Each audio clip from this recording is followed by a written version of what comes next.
And my sister and brother never went to the same school I ever went to, not primary or secondary.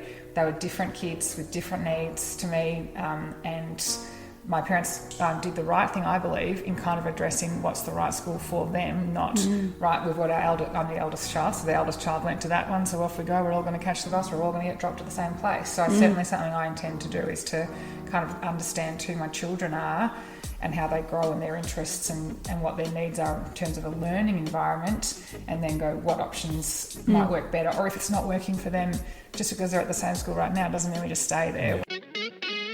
What if your best school memories weren't about results, but about connection, laughter, and a community that felt like home? Sounds pretty good, doesn't it, Laura? For Jess Orr, house singing days and a close-knit year level defined her final year of school more than any exam. After school, Jess pursued an arts law degree in Geelong, living on residence, studying abroad at The Hague, and travelling widely. Across 6 years of study, she learned as much about life, freedom and friendship as she did about the law. Her journey shows how education is about far more than content. It's about growth, adventure, and finding your voice. In this conversation, Jess shares how her definition of success has shifted over time, from trying to do it all to learning to set boundaries, say no, and focus on balance. Today's success for her is about prioritising her kids and family while also still finding purpose in her work. This episode is for parents who want to encourage their children to try different things, to be brave, and to celebrate difference. Jess's story reminds us that the little lessons we teach, kindness, judgment, values, often lead to life's biggest strengths. Welcome to this episode of More Than a Score. Woo! She's worried This is now. probably the worst part, right? The intro. Well, You have to hear something about yourself. I think we'll let our listeners decide if it's the worst part. I'm sure it is a bit feel, awkward for you. As the guest on the podcast. I mean, yeah, the worst part for me, sorry. Well, what about this? I value your directness. So after I do my spiel, I'll look to you to give me a nod or something. Some all right. body language response. All right. Well, here we go. Stick with me. Yep. So, Jess Orr, welcome to More Than a Score. Thank I've you. got down Dynamo and Doer. When I was thinking of Jess Orr, I thought Dynamo and Doer, a lawyer and Pilates instructor, importantly, team builder, leader, head of corporate governance, resolver of disputes, and nationally accredited mediator. You've been on LinkedIn. And an adventurer who's lived, worked, and studied overseas and also interstate.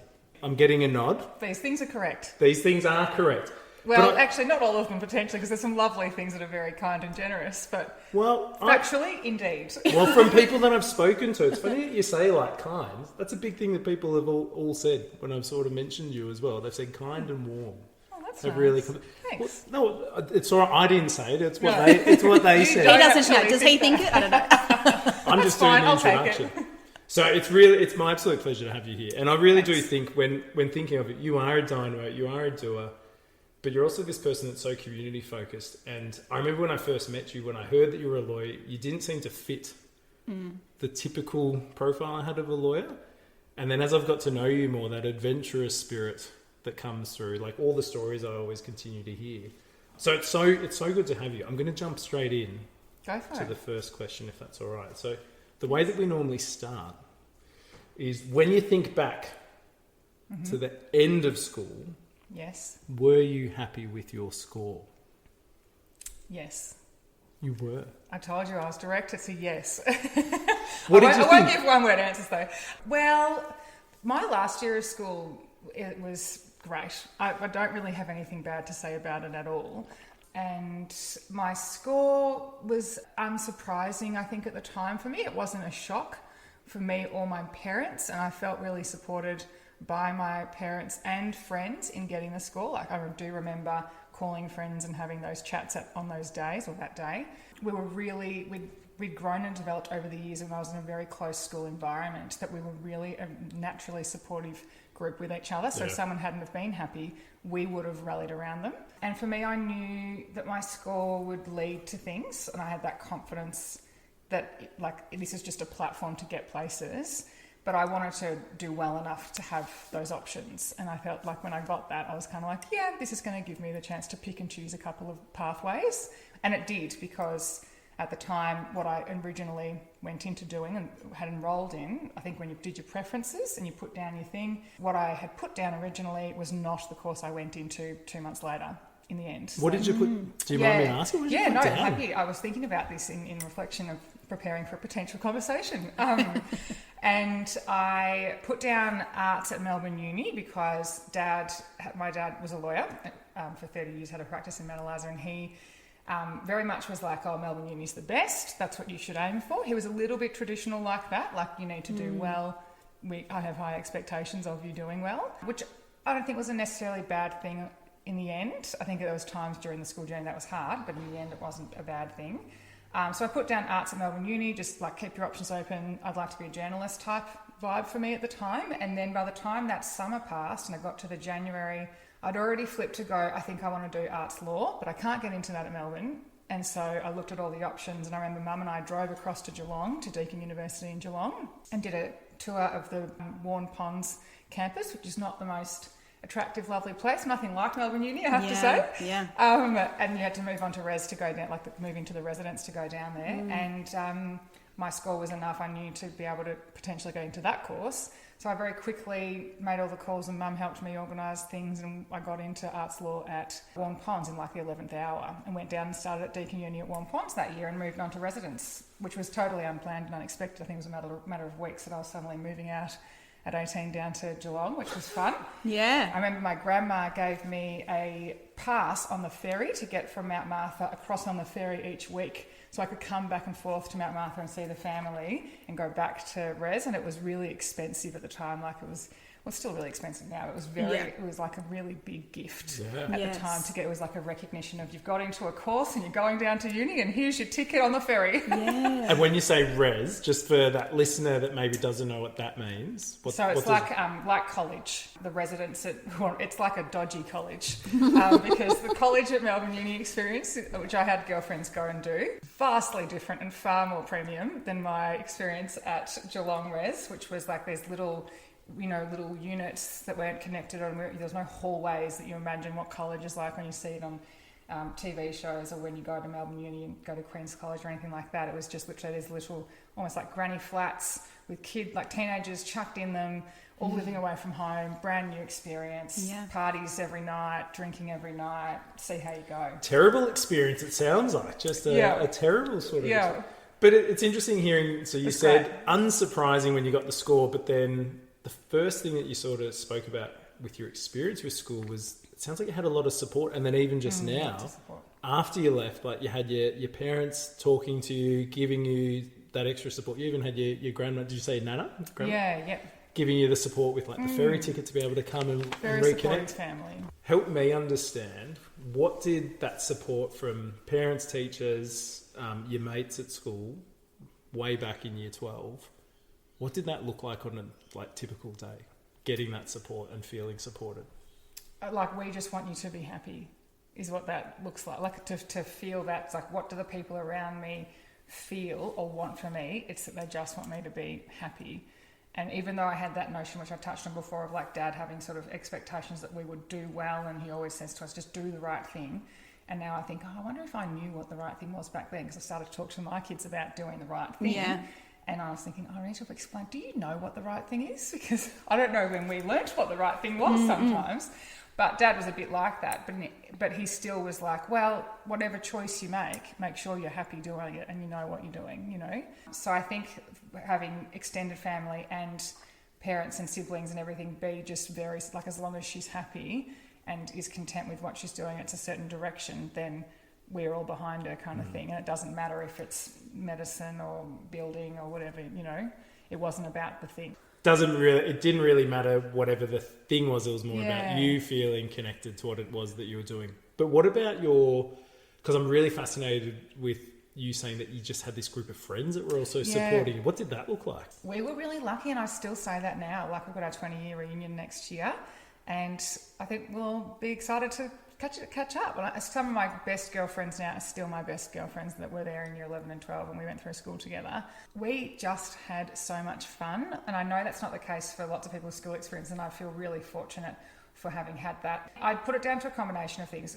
We had a fantastic year level of really fun girls. Like, we prioritised fun above other stuff. Like, there was, over the years you can call on experiences that weren't always positive, but on the whole, like, we would create games in lunch breaks and we'd say to the whole year level, we're going war ball down in this, come on down and play. And it would be competitive. Like, it'd be me and someone else going off and there'd be cheering and you get behind the rest of the day, you'd feel great. Like, there was just that connection of, we have a lot of fun together and we know how to make it light, even if it is heavy. We did have some experiences in school that I think connected us. There was a death of a girl that was not in our year level, but she was close with me and my family, and she passed away on school camp when she was 16, and we all knew her, and it was obviously very traumatic and shocking and incredibly sad for a long time, but it also, I look back and think it banded the year level together in a way that was quite unique, because to have gone through such grief at such a young age. So we were in year 11 at the time that she went on camp and didn't come back, and then it just had this ripple effect over the years. And I think we just all we had this really young, early appreciation of, like, life is short, things can change so quickly.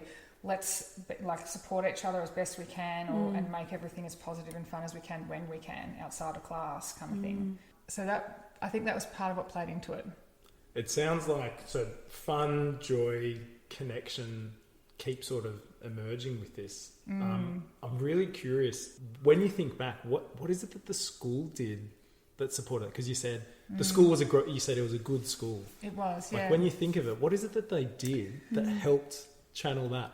Oh, some fantastic teachers, so just standalone teachers that were incredible. Like, I had an example, Millie came home with a card from a teacher yesterday, my daughter, and the teacher had written a handwritten card to her and saying some nice words. And I said, that's amazing, how special. You really got to cherish how lovely that is. Yeah. And I said, I remember when I had some really special teachers that at the end of the year would give me a book with writing inside of it, and the words were very much like seeing me. So I felt seen as an individual by that teacher. And I think, like, there's a huge benefit to that. I think that's really, really valuable for a child in those developing years, in high school particularly, to have a teacher really make you feel seen as who you are. I know it happened for my sister. She was at a different school, and she had the option even to move to my school at the time. She had great teachers, a couple, it only takes 2 or 3 really excellent teachers that change how you feel about yourself or your experience of school or learning, that can infiltrate. Like, my sister now is a teacher, and she just had a love of teaching so much through her own educational experience of having a couple of amazing teachers that made her feel valued and seen. And then the school was a fun place. It was a very safe place, because I think being all girls, we were fortunate that we could just be ourselves. There wasn't makeup, there wasn't how we looked. We were really free, and we weren't guarded in any way most of the time. So there's something in that too, to feel so comfortable in those teenage years. There's something in what you're just saying, which is, so you felt supported, you felt safe, you felt free at school. Like, that sounds like a pretty incredible endorsement. And also, like, I hope that's a more common experience for more people. But I guess the listeners that we've got with this are people that are maybe trying to find out different pathways or different experiences, or the kids might not be having that sort of experience. So given that parents are the ones that are listening to this, what would you be looking for in a school going forward when you think of high school? Because it sounds like you had an amazing experience. I did, and I think we were lucky, and I think my parents were lucky that happened. Like, there was, and as I said, a number of factors that led to it just being that way. And you can't know that as a parent. Like, I think about it myself and go, gee, I was lucky, and I would want that for my daughter and son like that. It took time. There was hard times, of course, and there was things that didn't go so well for people. And it may not be the case that every girl in my year level would say it was as great as what I'm saying either. So there's probably aspects to that. But I think something my parents did do well that I will apply as a parent was that it's very much about the child and not the school. So for me, my school suited who I was. And I also had, after a year or two, I think my parents went like, yeah, she's going to stay here. Like, she's got great friends, a good year level, a nice cohort of other parents to parent with or to educate with, some really excellent teachers. Like, there was quite within a few years, I reckon I was very grounded there and never going to leave type experience. And my sister and brother never went to the same school I ever went to, not primary or secondary. They were different kids with different needs to me, and my parents did the right thing, I believe, in kind of addressing what's the right school for them, not, right, we've got I'm the eldest child, so the eldest child went to that one, so off we go, we're all going to catch the bus, we're all going to get dropped at the same place. So certainly something I intend to do is to kind of understand who my children are and how they grow and their interests and what their needs are in terms of a learning environment, and then go what options might work better, or if it's not working for them, just because they're at the same school right now doesn't mean we just stay there. We're going to pass you over to Loz now. Yeah. I'd like to know about your journey into your job and into your career. So I know that you're currently a lead overseeing corporate governance.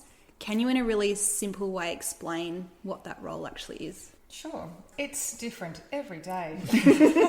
Someone asked me recently, through a coaching experience I was chatting with you guys about, someone asked me, if you were playing a board game or a sport at work every day, what would it be? And I just straight away went, it's Quidditch. I've never played it before. There's like some random gold ball that's flying around the air. I don't know why we're all trying to find it, but we are. And I'm on a broomstick just being swept in every direction in any second. And I can't get control over anything, but I'll try my best to do what I can in the moment. And that's currently what I've experienced the last 6 months in a new role. Which will settle, and I'm doing different things to help that settle down. But essentially I look after the governance functions in the organisation at the moment. It's local government settings, so I have teams that are responsible for risk management, insurance, business continuity, integrity, so that's all your sort of FOI privacy type space, so quite heavy regulatory legislative space with lots of deadlines and contact with the Ombudsman and authorities. Then I've got all the support for the councillors and the mayor, which is quite dynamic and always changing, and then I look after child safe and prosecutions. So it's a big job, big group. Lots of people to support and lead, hopefully, and it's very interesting though, and it's dynamic, and I do love some of those aspects of it, and I'm learning to play Quidditch basically. Is how I put it in the end of that. So we heard that you were going off to Deakin in Warm Ponds doing arts law.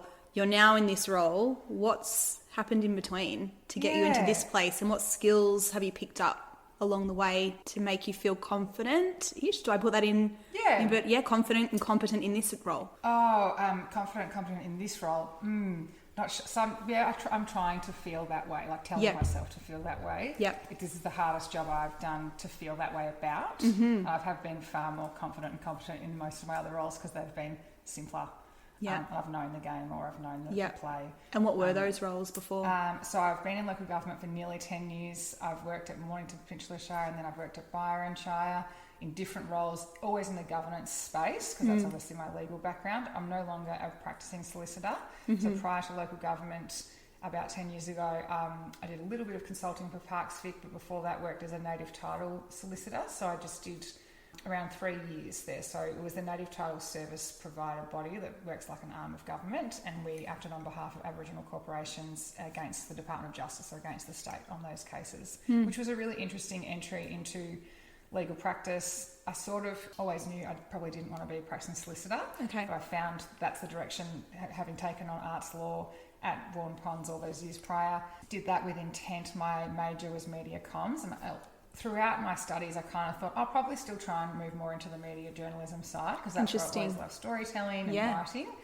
And kind of felt comfortable speaking and interviewing and speaking out. And then I landed, I think the direction it kind of switched more into the legal space for that period was when I got a paralegal role at the Victorian Government Solicitor's Office. So I worked there for 3 years as a paralegal, got exposed to lots of government legal work, which was very broad. And then got an internship with the UN at the International Criminal Tribunal for Rwanda in Africa. So I went over and did a couple of months over in Arusha in Tanzania. Prior to that, during my 5 years of uni, had gone on exchange to The Hague in the Netherlands, there for 6 months. And that's the home of international justice. There's like the International Court of Justice in Den Haag. And so I got to kind of take on some really cool, interesting subjects for that 6 month period, which I can still recall being so interested in. Like we got to represent a country from each country that was within the EU, and we got to do these like sort of role play platforms where we'd come and advocate for our country in the EU setting. Wow. And it was just really awesome because I like being from Australia. Yeah. We were just so on our own over here in the Westminster old UK system. It was Yeah. like, how does this all work? Yes. So interesting. So I loved that. I think that helped drive my interest to go, no, I want to move more into social justice, human rights law if I could. And then came back and then was fortunate, through the paralegal work at the Victorian Government Solicitor's Office to get the internship over in Africa for a little while, and then came back from that and then had another internship at the Human Rights Law Centre. And whilst I was interning there and doing some other paralegal work, got the role at Native Title Services. So that was kind of like, I'd set my sights on, I need to try and get that first year of law practicing where you need to be learning to be qualified. Yeah. So you have to have a managing solicitor or a partner or something oversee you. I wanted to do that in a social justice, human rights setting, not in a commercial law setting. That was the decision I'd made. So it was how do I find that? Because I had Dad in the background. And it was always like, well, you could just go and work at Dad's and get that year under your belt, I think. But then you're in commercial law and that's never where you want it to be. And you don't want to do that. So I'm pleased that I didn't end up having to do that. I don't know if I ever would have gotten there in the end to go somewhere I knew I didn't want to go. But I was also fortunate. I kind of felt like I look back now and I think I was fortunate to take opportunities where I saw them. Yeah. But I met the right people too. So there was an element of luck in meeting people at different points in time when I was like, oh, there's that internship's available, and I just put my application in and that guy just came back from there. I'm going to go talk to him. Wow. So there was a lot of elements in some of it of things just went a direction that I was fortunate at the time. But I also have always said, if there's something there or there's an opportunity or a conversation to be had, like go and have it. I just wanted to ask you, what is the decision-making process for you? Because it sounds really interesting how many experiences you've kind of collated over your lifetime. How do you make those decisions? How do you decide that's what I'm going for, that's where I want to go? That's a really good question. I think partly maybe it's kind of what I touched on is that like I've always had that firm grounding. I've come from a very supportive background with my family and parents in terms of thorough, structured decision making, which is probably what led me more to that legal side. Yeah. Being a methodical thinker. I'm not methodical or organised in my life actually, but I'm perceived to be. I always find it quite interesting. People are like, oh, you're really organised. And I'm not, but I can be an organised thinker. But my stuff is everywhere. Like if you ask my husband, you feel like she doesn't know what day. It's like there's stuff everywhere, cars, all that. But my headspace, and same when I'm making decisions or supporting my staff in my teams to work through a problem. Yeah. It's like, okay, so let's just cut it all right back to like very simplified, structured thinking processes for decision making. And I like that. It suits me to be that way. I've always been clear like that. Like I feel fortunate that I've rarely had a cloudy mind in any decision. But I think it's probably layers of things, like having had a safe, secure childhood, feeling supported in decisions that I have made, or when I have made a wrong decision, unpacking that and going, okay, well, how do I fix that? So being allowed to make mistakes too. So not being fearful of decision making is something huge, I think, actually. That is really to work big. on that with my kids about make the decision, and if it doesn't work out, we change and adjust. It doesn't. It's not the end. Like any decision you make just leads to some other path, and life is just those branches and leaves that come off, and sometimes things play out, and sometimes it drops away, and you've got to go the other side anyway. But you've tried it, so I always felt like I was supported to fail or make a mistake to some degree. My mum was the person we went to when we made mistakes or needed help. And she always was great at just going, okay, well, I've made, and Mum would tell us as the years went on, I can remember conversations with her in my late teens of her starting to share mistakes she'd made. And it just made you feel like, oh, okay, I'm going to be all right, And so I think those aspects in those early years, both from her side as a parent or both parents' side, and then as a child, are things that helped me later on be more solid and firm in my own, like, okay, this opportunity's presented itself, or I need to make a call here. What's the right thing to do? I've been able to create like a bit of a structure almost innate in me about what that looks like sometimes. You brought up this idea of right, and you were talking about this in terms of like your children, like what's right.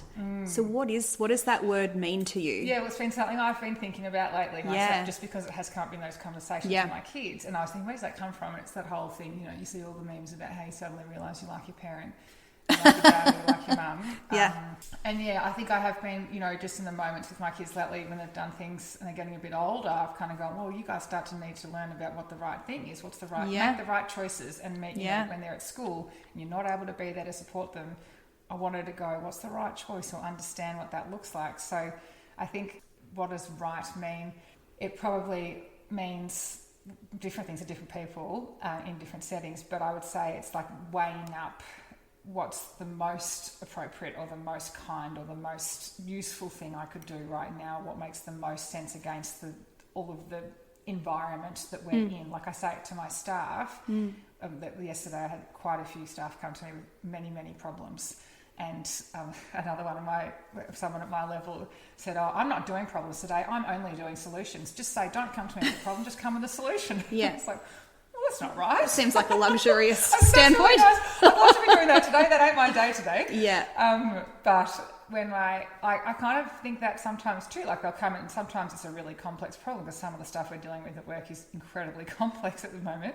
And I'll try and go, okay, so whatever we do here, it's not going to be the best. Like we're in a sticky situation when none of the outcomes are actually good. But what is the right thing for us to do with the knowledge we have, with our qualifications, with the time we've got right now?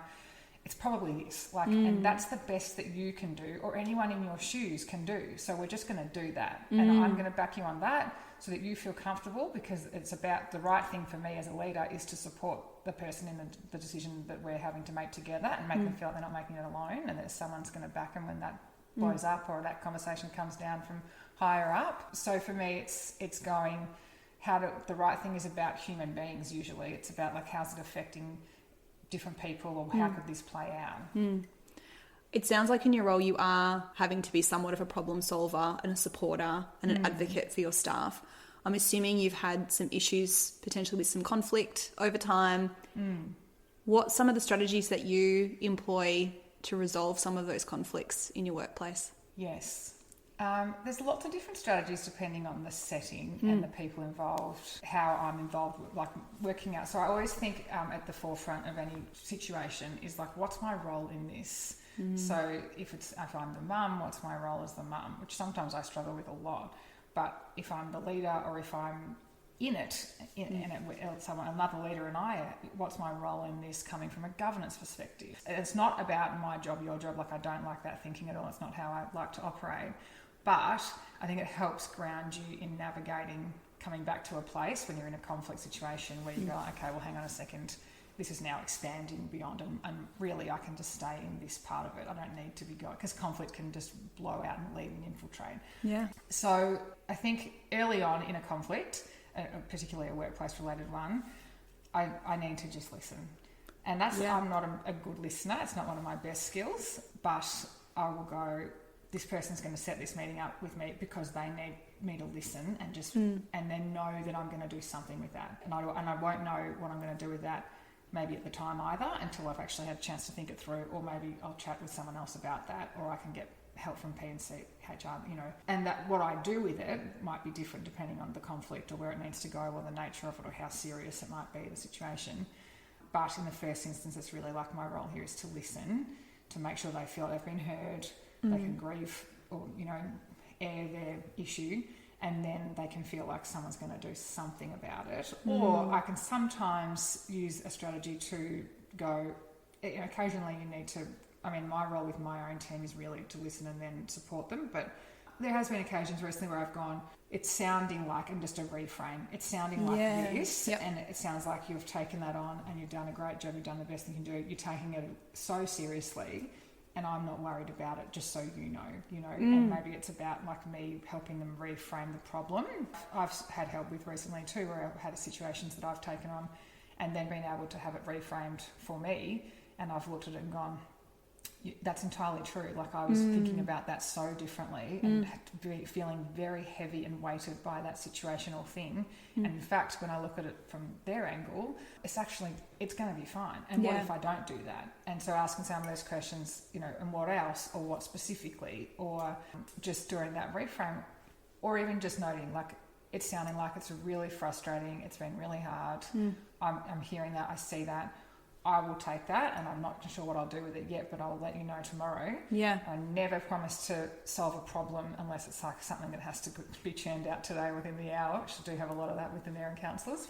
But usually if it's a staff problem, I will never promise to solve it that day. Yeah. Because I need the night and I need the next morning to kind of go, I might do something in the morning physically, and it will help me think through, like, how am I acting on that? Listening to that, so it sounds, I'm just thinking, because in the age that we're in, there's so many issues with, like, people almost don't want to have arguments or disagreements for it. So I've reflected that too recently. So listening to you, because I'm so fascinated with your decision making, the way that you just spot opportunities, you make decisions, and then also just in your day-to-day work, resolving all these disputes. So you're aware you need to listen. Not all disputes. No. There is some good. They happen People all get the time. along. People do get along most of the time. But there is also but a in dispute every role, week. in every role, like everything we do, because we're with people, right? I know. And that's what people will go into. And it fascinates me, and approaching it with, I think, as you go on and on in your career, having curiosity around that is good. Okay. Like, it's healthy. Yeah. Because you're right, like, it is everywhere. But then you also need to be able to just notice it. Yeah. And then, but be unaffected. Like, I said to a few people, what would it be like if you felt unfazed about that? How would it be, like, feeling unfazed? And I'll sometimes say to myself, okay, I know this is going to play out today. I just need to be as unfazed as I can be. So because that's the thing, I was listening to you, and it sounded like, so listening is really important. So you saying, I need to listen, and then reframing when necessary. And then it sounds like you also say, I need to be unfazed. Yes. And then you're also building in time for yourself to process. And you also, to help with this, is you actually name that and say to people, like, a specific timeline or some sort of, I'm just trying to think of for our listeners as they go forward, because whatever we go do, we're going to have conflict and disputes. Is that a sort of... Under promise and over deliver is something that someone said to me years ago. And I reflect that I want to do that more. And I sometimes say to my staff, like, because they'll be very stressed and it's all too much in the way and they're expecting this and it's due tomorrow and I can't possibly, and it's those conversations.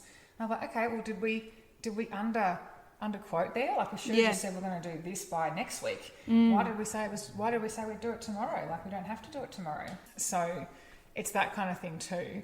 But I think I've noticed in myself in this role recently, which has grown me a lot and is continuing to, that I can be too accountable.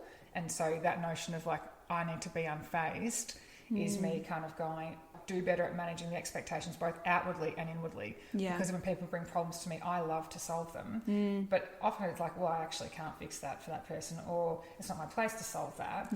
Or they're actually not even wanting the solution. It's my child crying and they just need me to hear them. It could be a really powerful thing when we think of people talking to their kids in high schools or what they're going through, to bring that idea of, I love that idea of, how can I be unfazed internally and externally? I know I'd need to do that when I'm a dad. I'm trying to learn how to do it still. But I'm better at it at work than as a parent. Like, parenting is just harder than being a worker. Like, I've been really hard. I say being a worker because my son wants to be a worker. He talks about it all the time. But I've had lots of really, really heavy, challenging situations in a short period of time in a workplace. And I still, without a doubt, think parenthood is harder. You know? Yeah, well, because it's the emotional connection. You can't... You can't be as unfazed. You cannot. And it sits with you and it's on your heart, isn't it? You just... And you just want these little people to be able to go into the world in the best possible way. Yes. It's a good segue here, because I'm interested to know then. So, score, unsurprised, really supportive, friends, teachers, family all around you. That was Jess back in year 12 and had all these different options and pathways and a quiet confidence that you could go achieve whatever it was that you're going to achieve. So how would you describe success now compared to back then? Oh, that's a great question. Success now looks like finding balance and happiness still. So I come back to that notion of, like, your parents just want you to be happy. I think I said this. And now that's all I want for my kids, is to find something that makes them happy, that they'll enjoy doing, that ideally they could turn into a job or something like that, but will lead them to somewhere that feels like them. Because when you feel like you and you can identify what you like, then you feel grounded as a person and people will see that in you. Like, I always feel like I've been fortunate that I've been probably clear and people have been able to see me and go, like, she's like this or that, and that has worked. And I've never, I guess, tried to go, oh, I'm not like that. I'll be like, yeah, I am a bit direct, or yeah, I am a bit like that, you know. But that probably comes from having that supportive background to have had those things. But success would look like satisfaction and reward in a job, but also being challenged. And that's where I reflected recently after having some really challenging situations and kind of going, God, what's this for? Or why am I bothering having to grind this some weeks or days? Or it's having an impact on the family, and should I reassess? But I'm also growing at an exponential rate, and I'm learning things that I may not get a chance to learn in any other role. And I was quite comfortable in some previous jobs I've had where I had small teams, or I knew exactly what I was doing, I could stay in my lane, and I wasn't particularly stretched. And that wasn't thriving for me, and it might be for someone else, but for me, I've realised that I actually do like being, thrown around a bit and playing Quidditch and having someone come here, this is a crazy, wicked problem, and you need to try and solve that. Or, here's a crazy problem, try not to solve it. That's hard for me too, but there's joy and reward in some of that over time, and it might not feel like it on the day or in the moment, but then I've been able to recently look back and kind of go, there's something that's kept me in this when I've called up my husband at lunchtime and said, I'm going to resign, I've had enough, I can't do it anymore. And he's like, yeah, okay, yep, all right. And then I'll, 2 weeks later, he'll go, you're still going to resign? And I'm like, no, because this happened and that happened. I really enjoyed that. And I've gone, he's really making me look at it and go, oh, I am enjoying it. And it's that realization that hard things are rewarding, and trying to teach. I'm having this conversation with my daughter recently about doing hard things is important sometimes. Being uncomfortable is important sometimes. Yeah. That is where you grow and learn. Yeah. But you don't want to be like that all the time. You need to feel comfortable to go to school and happy and content, and kids need to feel safe. But there is that element to, I feel like this days and age, we don't push kids out into doing as many things as what we did as kids, or the generations before us that were uncomfortable. And there's lots of podcasts and different theories around that type of stuff at the moment I'm listening to that are about adventure and making sure you do go out and seek adventure. And I love seeking adventure. And I feel fortunate to have found and kept friends that are similar like that. And I want that for my kids too. So success does look like having some spontaneity or adventure, and things being different all the time and not being super settled or predictable. Jess, what would you then say to a parent that has a child in high school right now, and they might be having a positive experience, negative experience, but what would you tell a parent with a child in high school that they need to keep telling themselves so that they can have some sort of success like you're describing? Oh, I can only imagine what that will be like one day, in approximately 6 years' time. But I would say to myself, in whatever day to day with the child in high school, is I'm doing the best I can with what I've got, and I can make adjustments. Things can change. Nothing's the same. So if you're having a really hard time with something, you can change or fix that. There are options. We live in such a privileged world here that we can opt out or something, or adjust and change something through support. And there's so much support that we can find. Unfortunately, I can see that society's lost that community touch and feel as much, and I think that does play into our kids' lives. And I feel fortunate to live in a place where we have set up, I think, a really nice community, and my kids are growing up in a community where we camp together and do things together with lots of different people, and it's wonderful. But community doesn't look to me like going to basketball every Saturday and then running to this thing and that thing either. We do that, and I'm doing that at the moment, but that's probably not it. It's probably more like the ad hoc bumping into friends in the village and then going for the play in the playground after, because we're not in a rush, and then we've just realised that we didn't plan any play dates today. We've in fact had play dates with 3 or 4 different families, because we've all bumped into each other, and everybody's so lovely, and the kids all feel really comfortable and safe and supported. And so I think telling parents that there is a community that you can find, or help that you can seek in terms of solace and connection. Having connection is something I've always really, really valued, and either not had. I've moved to new places a lot, worked up north for a couple of years, and we went up there with not a single friend, and I just build connections quite purposefully sometimes, and sometimes it happens really naturally, but with this knowledge behind it of this will be really great, this will be valuable. Connections with people is so important. And there's been times recently where I go, I don't know if I could build any more connections, because I feel so connected, and I don't have any time left in that. But if I was a parent feeling alone in it, or having a challenging time with a teenage child, I'd be like, I need more community or more connections with people to help me with this, and my child probably needs more of that too, maybe. But I don't necessarily look forward to those challenging years. But I probably need to change that and look forward to them more. I'm sure there'll be lots of highs and lows. But helping parents realise, so if they can talk to their kids about there's always options, embracing mistakes, and then that idea of seeking connections can really help. And nothing's solid. at the moment I'm trying to think about how I can teach my 6-year-old that, you know, if so-and-so said that today, you felt like that today, it's not what tomorrow looks like. It's not, nothing is set, I think. And I remember as a child, and maybe as a teenager, I can't remember the years, but I remember the feeling that like, but if I do this, it'll be the end of the world. Everything will be changed forever. Like you feel dramatic when you're younger in your thoughts. And so being able to try to teach a child or teach parents to talk to the kids and for parents to think, and I remind myself of this, that was a really bad day or a hard week or terrible conversation. That's okay. It won't be like that tomorrow. It'll be different. Like things change every day. If you need to reset, get up earlier in the morning and go jump in the water or go do the thing you like to do or need to do to shift something. Like I'm big on physical movement shifts how you feel about things that happen around you. Yeah. And I think that would serve parents really well and hopefully will serve me well in hard things in the future. But physically moving something will shift the dial on other things as well. Yeah. But yeah, teaching kids to try not to worry so much, but we do need to solve a problem or fix it because things will change. Everything changes all the time. I just wanted to make a comment about what I've really noticed about you, and you said it really early about the teacher seeing me, but I think that's like a double thing where you allow yourself to be seen.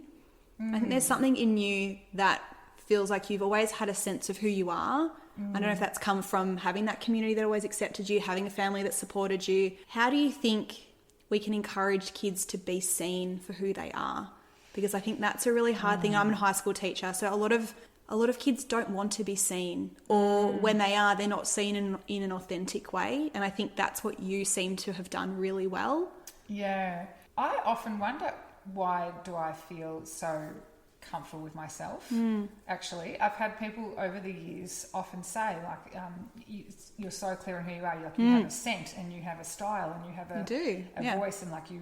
And I've often thought like, oh, it's true. I think I do, and I actually don't exactly know where that comes from necessarily. I put it down to probably childhood being very settled and supportive parents still to this day that are still say the same thing. Like, well, if I went to my parents now with a problem. And I do sometimes, probably in relation to my kids more than anything else. They're like, well, they'll weigh it up with me. We'll toss it around that you're doing your best, but what could you change? Maybe you shouldn't have said that. Let's try and fix that. What could you say differently? Like feeling like you've got somewhere to take a problem and feel supported is something I've always had. I don't remember much having to sit with a problem that I couldn't speak about. I think that's probably a role that my mum played, and then potentially teachers as well at school. Some of the great teachers I had. I had a teacher that she used to drive me to school sometimes, and she had 3 boys somewhere else, but we were close. She was an English teacher, and they always are. They always are. Both of my favourites. They always are. She says, as an English teacher. Yeah. Well, I mean, I didn't do maths well. I got kicked out in like year 9 from maths, so I've got nothing to say about the maths teacher. But yeah, they were. We connected over books, and then we'd connect over language, and then poetry, and that connection through the thing we were learning fed into love of music. But then I would feel seen through those mechanisms. So feeling seen through the book, or feeling seen through the way I used my language in that class or whatever. But having the teacher relationship both in the classroom and outside of it, like that was something that's quintessentially different in how I think about the teachers that affected me or impacted me. It wasn't remembering them from the class, it was remembering them from the conversations in the hallway or before the class or after the class and on the way to school, that kind of knowing them as a human being and really respecting them, and then having them feel like they knew who I was and they valued my input. Jess, I also think it's hearing all the different adventures and stories and things that you've done. I think you just buried a lead there too, which is you failed maths or you got kicked out of maths. I think, but that's awesome to hear because like listening to, if I'm just someone listening to this podcast, I'm thinking, oh my God, this person's like incredible. And then you throw in like, but she also got kicked out of maths or like couldn't do this. And German. Yeah, right. So there's lots of things. So there's lots of things we can't do and there's things that don't work for us. But that doesn't stop you from going to do the other thing. Oh, there's so many things I do really badly that I know I need to do. Even in my job now, I'll say, like, I know I needed to have done the budgets and forecasting and I haven't done it because I hate it and I don't want to do it. And I'm also really bad at that. There's an awareness I have a husband who's an accountant and that's how we've rolled. But I will speak up about that. And I had something overdue this week or something I really didn't want to do because I know I'm not good at it. And I put it in the boring / too hard basket. And that's what you do sometimes as kids and adults. And then I've had to just own it and go, I haven't done it. and I'll have to sit at home tonight and try and figure out how to do it, and then maybe ask for some more help. Well, this is a love, because the way that we try and wrap up the podcast is by actually, this is a nice segue with this too, because it's to find out about one skill that you're planning to learn next. Yes. Or currently learning. It might be in the boring category that you just said there, or it might be something else. But so what's one new skill you're planning to learn next? Things. Or currently learning? Why? I suppose I'm really clear on like, I don't want to know about, I'm bad at it, and I don't want to know about, and I don't want to learn it. But thank you. And I appreciate that someone else needs to be good at that, and I'll value you for being good at that. I align with this, Jess, very much. I don't need to be good at all the things because I can't possibly be, and I'll bring something else. So can you bring that, please? You know, that's where... I love that. So I don't want to be... Team builder, that's why it goes back to you. Yeah, team building, I love right? building a team. Spot people's strengths. Yeah, I love doing that. I really enjoy doing that. So what's the skill? The skill, I'm going to make it job related. It's probably more about having worked in a really uncontrollable day-to-day, go in any direction, unstructured, and I have worked out that I quite like it like that, and I'm struggling now to rein it in a bit more, and I've got some team members, like some leads that reporting to me that are quite structured, and I can see that something I need to give them more of is a little bit more structure around the conversations that we have. So I'll happily jump into any conversation with no structure whatsoever, and we'll work through it because my brain likes to do that methodically anyway, and I'm comfortable that we haven't taken any notes. I know what was said, they know what was said, we can just go off and we'll keep running. Yeah. And I know we need to, at some point stop and take those notes or reflect on the conversation, but I'm seeing from the team around me that they need me to be a bit more structured and planned out, or I'll chuck something in the diary for next week quickly and go, we need to have that chat next week, and it'll be like a quick catch up on X, and it's so broad, and that suits me fine because I know what that was about from that conversation. But for that person, they're feeling nervous for days. Why does she want to talk to me about that? I've got the opportunity to put more time and thought into adding some words to provide more comfort, or looking at what the staff below me need and kind of making sure I can add that in for them. And it will probably help me in the longer run too, in having that structure around the conversation, or making them feel more empowered to go off and do the actions. Whereas I'll just go and be like, yep, it's those 5 things, but I haven't written them down anywhere, and they wanted them written down. I should have put them in our collective notes that we share. So for me, it's probably in the next 3 to 4 months, my goal at work will be to have more structure around how I'm conducting myself, both in other people's meetings and in my own meetings that I run, to give that structure to people that need it more than I do probably. And I think it will help me too. So it's like a management skill, and there's the actual structure of a meeting that you're focusing on, and then there's also the organisational structure so that you can respond to people and give them what they need. Yeah, because I can operate in that sort of very ad hoc. I know the actions, I go away and I'll do those things, and then something will drop off and I'll go, oh, that's cool, because I'm so comfortable with all the mistakes. Like, it doesn't bother me to go, I'll probably take 8 out of those 10, and that's fine. Like, I'm a massive 70 to 80%er at the moment, and I'm so accepting of that. That's success for me at the moment, and it's fine. And I would say that to kids as well. Like, success isn't 100% at all. It's just like being content with how you do it, or what you were able to do with what you had. So managing my own expectations around that, and kind of lowballing myself even, so I can maybe over deliver a little bit. But some of my staff, they want to feel like they can do 100%, and I need to tell them what does that look like, or help them figure that out, or feel supported to do that. Because if I'm not doing that for them, then they're feeling out of control or unclear, and we haven't had that conversation around like my expectations, their expectations, or our understandings together. And so then, and their version of failing or making a mistake is very significant for them. Whereas for me, I'll kind of go, oh, I can see that you were worried about that, and I'm sorry I didn't jump in to tell you that that's not a worry of mine, but I'm not concerned.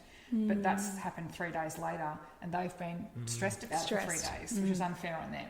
It's just nice to hear that a big wig lawyer / Pilates instructor / adventurer is also working on that too, right? Like, you're a really accomplished person, and you're mess. but organisation, managing, like talking to people. That's at its heart. That's what you're really working on. Most of the just time thinking for for the people listening, like that's an evergreen thing that we need to keep working on. Well, I always have been challenged recently around people versus tasks. The enjoyment for me is always people. Like, if I deliver a task, even if it's something I've worked on for a couple of months, like I've got a piece coming forward that we're planning, which will be great to deliver, but I'm still like, if the people don't enjoy doing it, I don't really care about the task. Like, I'm not a task oriented. I like the outcome and we need the outcome. Yeah. But it's only about like how did the people feel doing it when they were doing it? How Yeah. did the people feel with the outcome that the people have contributed to it? How do we as a group take that forward together to show our success or show what we've done? It's about the people's experience of the task, not the delivery of the task. I think it comes back to that idea of you from the very beginning have been talking about connection. So it's a nice way to finish where it's all about connection and the people around you too. Jess, thank you so much for joining us on the podcast. Thank with you, More Than a Jess. Thank you very Score. much. Thanks for having me. It's lovely. Pleasure. What a privilege. Pleasure.